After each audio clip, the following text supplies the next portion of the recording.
Є стани, про які люди рідко говорять вголос. Коли зовні ти виглядаєш нормально, але всередині відчуваєш дивне напруження, наче весь світ тисне на тебе зсередини, а не ззовні. Це не страх і не слабкість. Це коли думки працюють без зупинки, накручуючи сотні сценаріїв, яких не існує в реальності. Ти можеш сидіти поруч з іншими, можеш робити звичні справи, а всередині живе постійне відчуття, що ти щось упускаєш, що треба тримати все під контролем, що будь-яка дрібниця може піти не туди. Людина в такому стані ніби не живе у світі. Вона живе у власній голові. І саме це виснажує найбільше. Стоїки розуміли цю боротьбу краще за будь-кого. Вони жили не тоді, коли було просто, а тоді, коли кожен день міг змінити все. І попри це, вони вміли тримати рівність. Не тому, що були беземоційними, а тому, що знали, як повернути собі внутрішню опору, яку зовнішні обставини не можуть забрати. У цьому відео ти побачиш 5 кроків, які переводять людину зі стану постійного внутрішнього хаосу у стан ясності і стійкості. Не красивої теорії, а практики, яку можна застосувати прямо в житті. Перед тим, як почнемо, напиши в коментарях: «Я вчуся довіряти собі». Це твій перший вчинок у сторону іншого мислення – тихого, сильного, дорослого. Далі буде те, що допомагає повернутися з голови у реальність. Урок перший. Думай менше, живи більше. Є одна непомітна сила, яка краде в людини і спокій, і сон, і здатність радіти. Це не зовнішній ворог, не бідність, не проблеми в сім'ї чи на роботі. Це надмірне думання. Та сама звичка крутити думки, як зламаний вентилятор, який неможливо вимкнути. Стоїки називали це внутрішнім шумом. Він не дає тобі жити, тому що тримає тебе в голові, а не в реальності. Подумай, як часто твої думки самі ведуть тебе, хоч ти цього не хочеш. Ти миєш посуд, а мозок програє одну й ту саму розмову. Ти працюєш, а голова малює можливі катастрофи.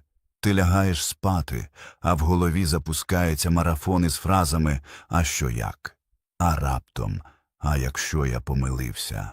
Невелика подія перетворюється на величезну драму лише тому, що ти дозволив їй жити в голові занадто довго. Стоїки твердо казали: нас ранять не події, а наша реакція на них. Епіктет пояснював, що думка – це не факт, а лише тлумачення. І доки ти не відрізняєш думку від реальності, ти стаєш заручником власної уяви. Уява ж дуже любить перебільшувати, драматизувати і підкидати найгірші сценарії. Тут важливо розрізняти 2 типи мислення. Перший – корисне мислення. Це коли ти зупиняєшся і питаєш себе, що я можу зробити зараз? Який перший конкретний крок? Як я можу вплинути на ситуацію? Таке мислення рухає тебе вперед. Воно дає дію, рішення і напрямок. Другий тип – це мислення, яке ховає тебе від емоцій.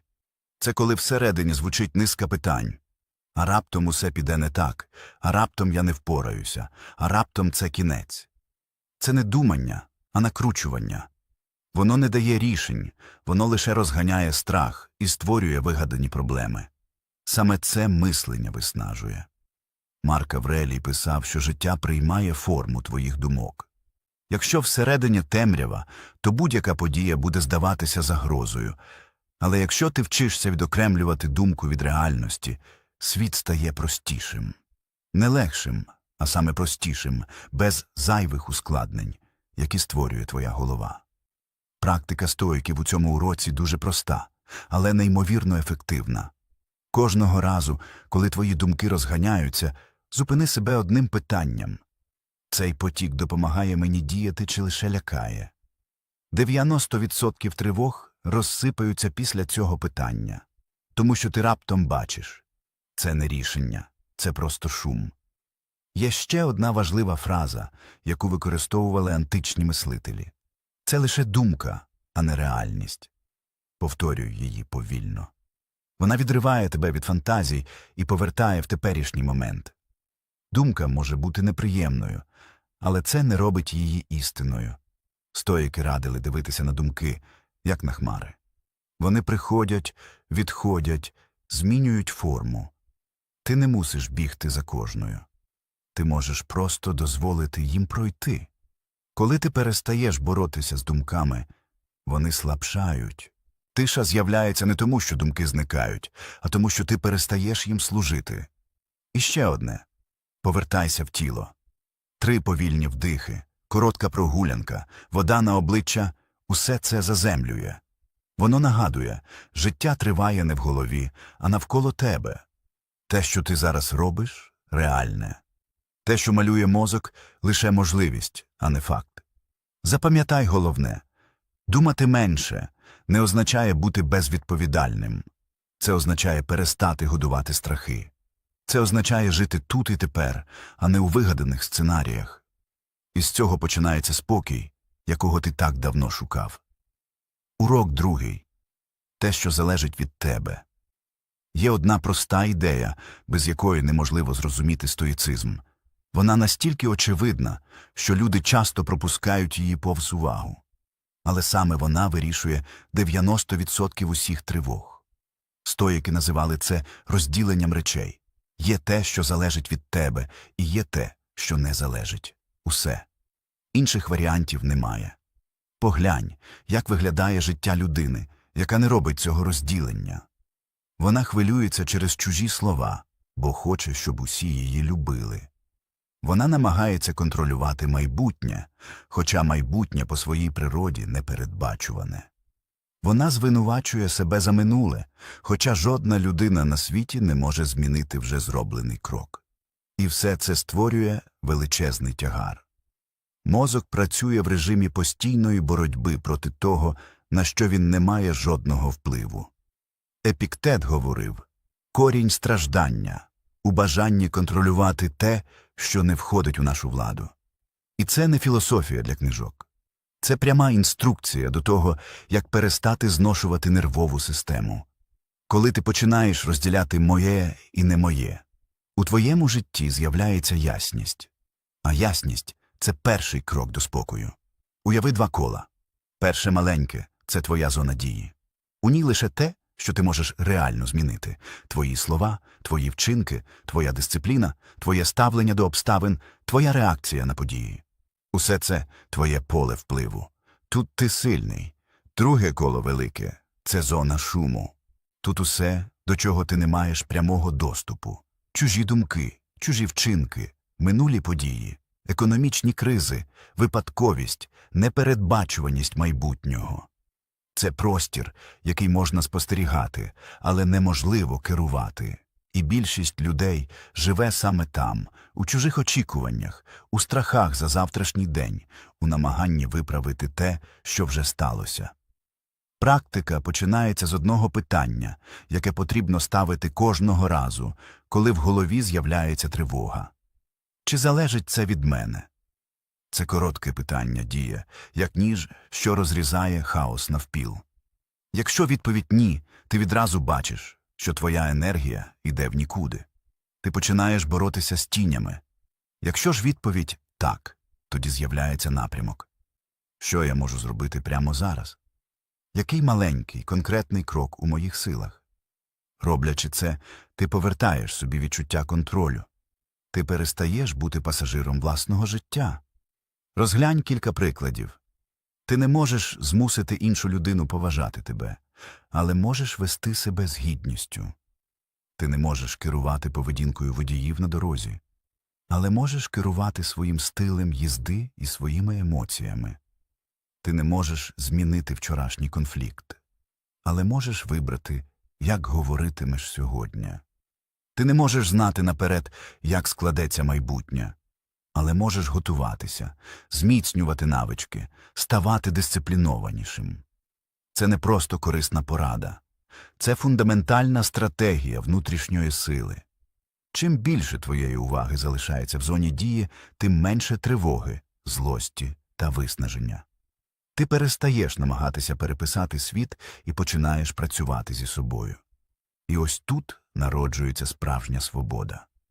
Марка Аврелія часто перепитували учні, як він зберігає спокій, коли навколо стільки несправедливості, непередбачуваності і людської дурості. Він відповідав приблизно так: «Я приймаю те, що не залежить від мене, і повністю віддаюся тому, що в моїй владі». Це просте правило робило його непохитним. Що робити тобі? Почати з малого. Слідкуй за моментами, коли твоя увага тікає в зону шуму. Внутрішнє напруження – найкращий індикатор. Коли ти відчуваєш, що всередині закипає злість або хвиля страху, майже завжди це знак, що ти намагаєшся контролювати неконтрольоване. Поверни себе назад короткою фразою: «Це не моя частина роботи». І навпаки, коли проблема справді залежить від тебе, не ховайся, дій.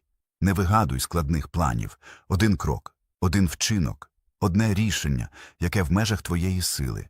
Це і є стоїчна мужність. Не чекати і не тікати, а діяти там, де твої кроки мають вагу. Запам'ятай, свобода – це не робити все, що хочеш. Свобода – це вкладати силу лише в те, що приносить результат. І коли ти навчаєшся так жити, тривога втрачає над тобою владу. Урок 3. Перепиши свою реальність. Уяви ситуацію. Ти пишеш людині важливе повідомлення і бачиш прочитано, але відповіді немає. Минуло вже кілька годин. Телефон мовчить. Факт 1. Повідомлення прочитали, але не відповіли. А тепер подивися, що робить голова. Напевно, я сказав щось не те. Йому на мене наплювати. Мене знову відкинули. У всіх усе виходить, а я постійно щось ламаю. Реальність не змінилася. Змінилася історія, яку ти собі розповів. І саме ця історія б'є по тобі сильніше, ніж сама подія. Стоїки дуже давно помітили, нас ранять не стільки події, скільки тлумачення цих подій. Марк Аврелій писав, що життя людини – це радше те, як вона все сприймає, ніж те, що з нею відбувається. Проблема в тому, що мозок не терпить порожнечі. Як тільки чогось не вистачає – інформації, ясності, відповіді – він починає домальовувати. І найчастіше домальовує саме найтемніші варіанти. Не тому, що ти погана людина, а тому, що нервова система хоче бути готовою до найгіршого. Але ці підготовки тільки виснажують. Подивися ще на один сценарій. Начальник говорить: «Нам треба серйозно поговорити завтра». Факт. Буде розмова. І все. Але в голові запускається фільм. Мене звільнять. Я провалився. Зі мною щось не так. Я не тягну. Тіло вже реагує, ніби катастрофа сталася, хоча поки що не змінилося нічого. Стоїчна практика на цьому етапі дуже конкретна. Спочатку ти вчишся ловити момент, коли від факту до фантазії вже прокладена дорога. Як тільки ти відчуваєш хвилю тривоги, майже завжди це означає, що всередині з'явилася не подія, а історія про неї. Перша техніка – розділення на «є» і «я придумав». Візьми аркуш або нотатку в телефоні і напиши 2 заголовки – що я знаю точно і що я додумав. Під першим заголовком тільки сухі факти, без емоцій. Людина не відповіла на повідомлення зранку. Начальник сказав, що завтра буде розмова. Сьогодні я відчуваю напругу в тілі. Під другим – усе, що ти накручуєш. Він образився. Мене не цінують. Я нікому не потрібен. Мені точно прилетить. Уже в момент, коли ти це прописуєш, відбувається важлива річ. Ти бачиш, що більша частина того, що тебе рве, це не реальність, а вигаданий сценарій. Факти зазвичай короткі. Фантазії довгі, драматичні, забарвлені. Друга техніка. Порада другові. Уяви, що все те саме сталося не з тобою, а з близькою людиною. Вона приходить і каже: «Мені не відповіли, значить, я нікому не потрібний». Або «Начальник сказав, що поговоримо, значить, мене звільняють». Як би ти відповів? Ти б почав шукати інші пояснення. Може, людина зайнята, може, її накрило своїми проблемами, Може, розмова буде про нові задачі, а не про звільнення. Тобто для іншого ти автоматично шукаєш тверезіші, м'якші інтерпретації. Собі ж ти даєш найжорсткішу, найболючішу версію. Стоїчна задача – навчитися говорити з собою так, як із другом, а не як із ворогом. Запитання, яке тут варто ставити собі регулярно. Як би я пояснив цю ситуацію, якби вона сталася не зі мною, а з тим, кого я люблю? Третя техніка. Чесне формулювання. Переписати реальність – це не про рожеві окуляри. Це не все чудово, коли зовсім не чудово. Це про точність. Замість «усе провалилося» одна річ сьогодні пішла не так, як я хотів. Замість «ніхто мене не поважає» зараз я особливо чутливий до того, як на мене дивляться. Замість «мене точно кинуть» я боюся втратити цю людину, і через це бачу загрозу в кожній паузі. Коли ти так формулюєш, ти не обманюєш себе. Ти просто перестаєш робити із ситуації вирок. Запам'ятай одну фразу, яка варта того, щоб її повторювати щодня. Це моя версія того, що відбувається, а не сама реальність. Кожного разу, коли ти це проговорюєш, між тобою і твоїм страхом з'являється дистанція, і саме в цій дистанції народжується вибір. Або ти живеш у старому сценарії, або переписуєш його так, щоб він спирався на факти, а не на темні припущення. З часом ти помітиш дивну річ. Події залишаються такими самими, а твій стан – ні. Менше внутрішніх катастроф, менше кіно в голові, більше повітря. Це і є переписана реальність. Не інша зовнішня картинка, а інший спосіб її читати. Урок 4. Твій внутрішній голос має працювати на тебе. Усередині кожної людини живе голос, який говорить частіше, ніж будь-хто інший у її житті. Саме він вирішує, як ти реагуєш на обставини, як приймаєш рішення і що вважаєш можливим для себе. І стоїки чудово розуміли, якщо внутрішня мова не керована, життя перетворюється на боротьбу з тінями. Проблема в тому, що для більшості цей голос не підтримує, а руйнує. Він різкий, осудливий, нетерплячий. Наче хтось постійно сидить поруч і повторює: «Ти недостатньо добрий. У тебе знову нічого не вийшло. Усі кращі за тебе». Зовні таку людину ти би не витримав. Але коли вона говорить із середини, ти чомусь приймаєш її слова як правду. Стоїчна мудрість починається з простого розуміння.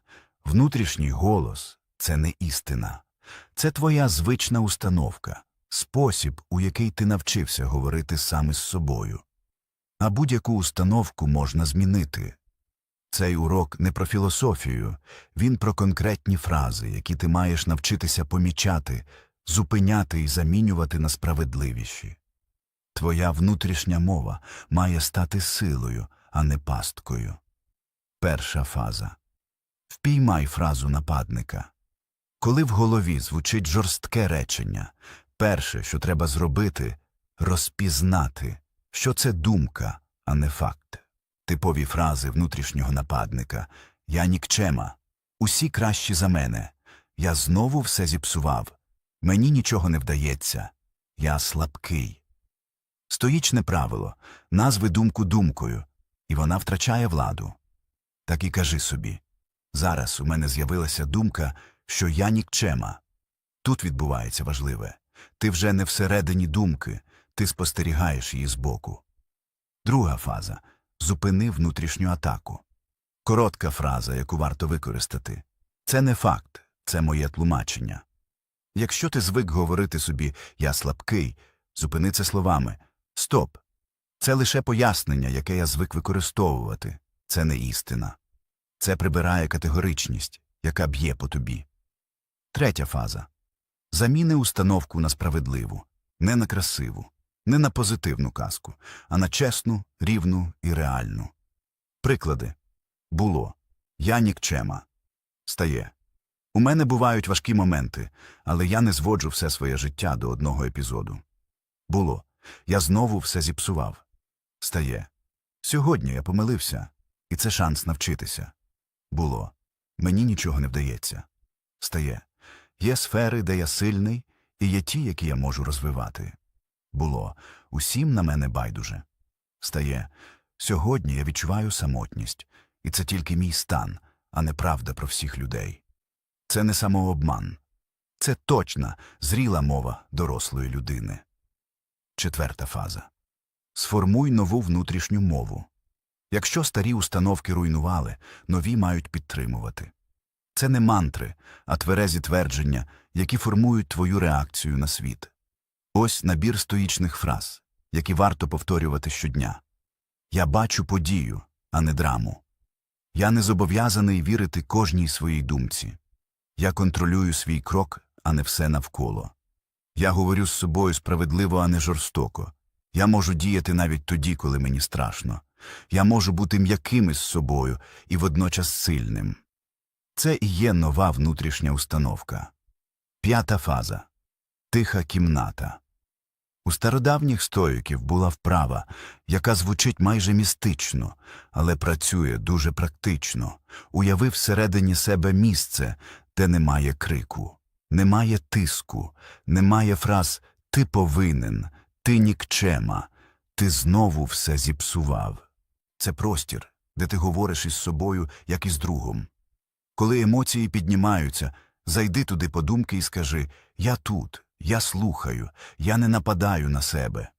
Ти здивуєшся, наскільки швидко напруга падає. Внутрішня мова – це фундамент твоєї сили. Можеш мати будь-які навички, будь-який досвід, але якщо всередині звучить голос, який тебе нищить, ти будеш жити нижче свого потенціалу. Але щойно внутрішня установка змінюється. Змінюється все. Твоя поведінка, вибір, реакції, межі, сміливість. Це і є справжня стоїчна робота – зробити свій внутрішній голос союзником, а не катом. Урок 5. Відпускати означає повертати собі свободу. Є моменти, коли ти ніби тримаєш у руках мотузку, що вже давно перетерта й мертва, але пальці все одно стискають її до болю. Так працює прив'язаність до людей, до ролей, до історій, які давно завершилися, але живуть у тобі за інерцією. Стоїки говорили просто «ми страждаємо не від втрат, а від небажання відпустити те, що не рухається з нами далі». У цьому уроці немає теорії про контроль. Тут тільки життя, як воно є. Перше. Відпустити людину, яка не вибирає тебе. Є стосунки, які тримаються не взаємністю, а лише твоєю надією. Ти пишеш «відповіді немає». Ти робиш крок, у відповідь тиша. Ти чекаєш, сподіваєшся, придумуєш виправдання. І кожного разу, коли ця людина повертається, ти наче оживаєш, а коли зникає – падаєш. Це не любов. Це залежність від того, що було колись, або чого ти хочеш у майбутньому. Відпустити означає сказати собі «я не буду триматися за того, хто не тримається за мене». Це боляче. Але ще болючіше – чекати роками того, що ніколи не станеться. Практичний крок. Перестань заповнювати тишу чужими виправданнями. Прийми цей факт як нову точку опори, а не як кінець світу. Там, де немає вибору з іншого боку, немає і дороги вперед удвох. Друге. Відпустити роль, яка тебе з'їдає. Кожна людина носить у собі роль, яка вже давно тисне, але ти боїшся вийти з неї. Роль завжди сильного. Роль «я всіх рятую». Роль «я не маю права бути втомленим». Роль «я маю зробити все ідеально». Ці ролі з'явилися тоді, коли вони були потрібні. Але тепер вони стали пасткою. Ти прокидаєшся і вже втомлений, ще до того, як щось почав. Не тому, що життя важке, а тому, що роль важка. Відпустити роль означає чесно сказати собі «я більше не хочу жити так, як від мене очікують. Я хочу жити так, як мені потрібно». Практичний крок. Назви вголос ту роль, яка тебе душить. Вимови її, і ти відчуєш, як щось усередині послаблюється. Роль не зникає одразу, але втрачає владу, коли її називають по імені. Третє. Відпустити образу, яка тримає тебе прив'язаним до минулого. Образа – це якір. Вона завжди робить одне й те саме. Завтра намагається покарати вчора. Ти думаєш, що тримаючи образу, тримаєш силу. Але насправді вона тримає тебе. Образа не захищає. Образа лише замикає двері всередині тебе, і ти живеш у тій самій кімнаті багато років. Стоїки казали, те, що сталося, вже не змінити. Але ти можеш вирішити, що буде з тобою далі. Відпустити образу не означає сказати, що все було нормально. Це означає, я не дозволю минулому керувати моїм сьогодні. Практичний крок. Напиши фразу «Мені було боляче через…» і дозволь собі її відчути. Потім напиши «Але я обираю рухатися далі». 2 речення, і між ними початок свободи. 4. Відпустити сценарій, який ти повторюєш усе життя. У кожного є свій застарілий сценарій. Я маю бути зручним. Я повинен доводити, що мене варто любити. Я не маю права просити про допомогу. Я не маю права бути слабким. Ці сценарії не твої. Їх колись сформували люди, які не знали, як робити по-іншому. Але сьогодні вони керують твоїм вибором. Відпустити сценарій означає дозволити собі жити по-іншому, ніж тебе навчили. Практичний крок. Коли ловиш себе на старій реакції, скажи «Це моя звичка, але я не зобов'язаний діяти за нею». 1 фраза. І в тебе вже є вибір, як жити. 5. Коли ти відпускаєш, щось приходить назад.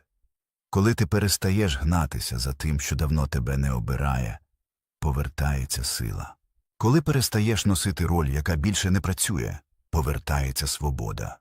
Коли перестаєш тримати образу, повертається легкість. Коли перестаєш жити за старим сценарієм, повертається життя. Відпустити не означає втратити.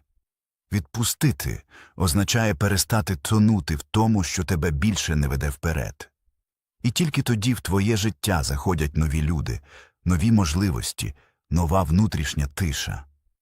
Якщо ти дослухав до цього моменту, ти вже зробив більше, ніж більшість людей, які лише жаліються на тривогу, але нічого не змінюють. Зараз ти вже знаєш 5 опор. Думати менше, щоб не годувати страхи, тримати фокус на тому, що справді залежить від тебе, відділяти факти від фантазій, змінювати внутрішній голос, а не тільки обставини, і відпускати те, що ти ніяк не контролюєш. Це була тільки перша половина шляху. У продовженні, яке вийде вже завтра, ми підемо далі, туди, де формується справжня внутрішня опора. Ти дізнаєшся, як подружитися з невизначеністю, вибудувати тверду довіру до себе, знайти свій власний ритм у світі, що постійно поспішає, тримати активний спокій навіть у розпал бурі і перетворити все це на практичний, щоденний, стоїчний метод. Друга частина збере ці уроки в одну цілісну систему, яка працює не від настрою, а щодня. Напиши в коментарях фразу «Я доходжу до кінця», щоб закріпити намір, і готуйся до продовження завтра. Підтримай відео лайком і підпискою, щоб цей шлях побачили ті, кому зараз найбільше потрібен спокій і ясність.